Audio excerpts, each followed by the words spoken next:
بسم الله الرحمن الرحيم. حد waxaan dhaqi doonaa ama aan baran doonaa meeshan godka ah sida loo nadiifiyo. mararka qaar waxaad arkaysaa goobaha shaqada ama guryaha qaarkood guriga meeshan muhiim bay u tahay in la nadiifiyo maxaa yeelay ilmuhu way imaanayaan biyo ka cabayaan. maanta waxaan baranaynaa sida ugu sahlan oo loo nadiifiyo xitaa aadan sun isticmaalin hadaad gacmo haysanin ama aad ugu dhaqtoonin.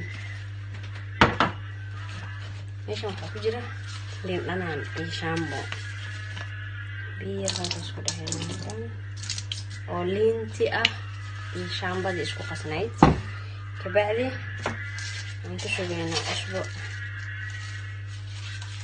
ama midaan sidaan caadiga ah oo meel kuuskuusan ama mid budada ah hadda tii aad hesho waa isku mid. maxaan soo qaadanaynaa markaa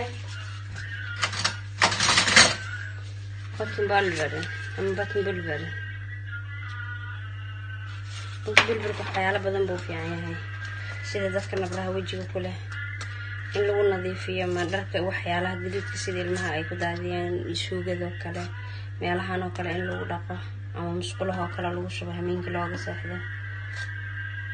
kaas markay tahay waxaan la sugaynaa wax yar.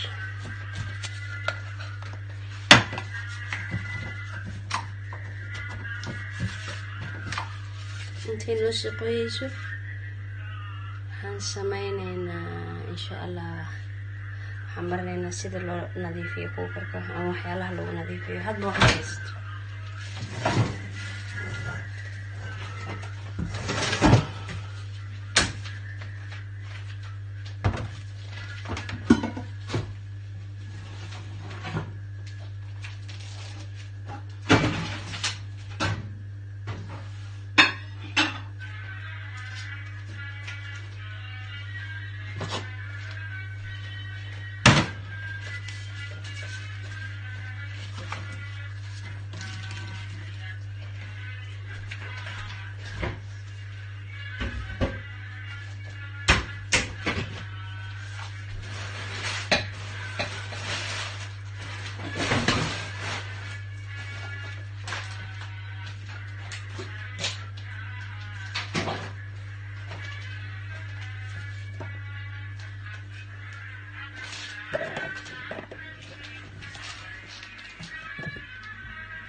soo qaadanayna kan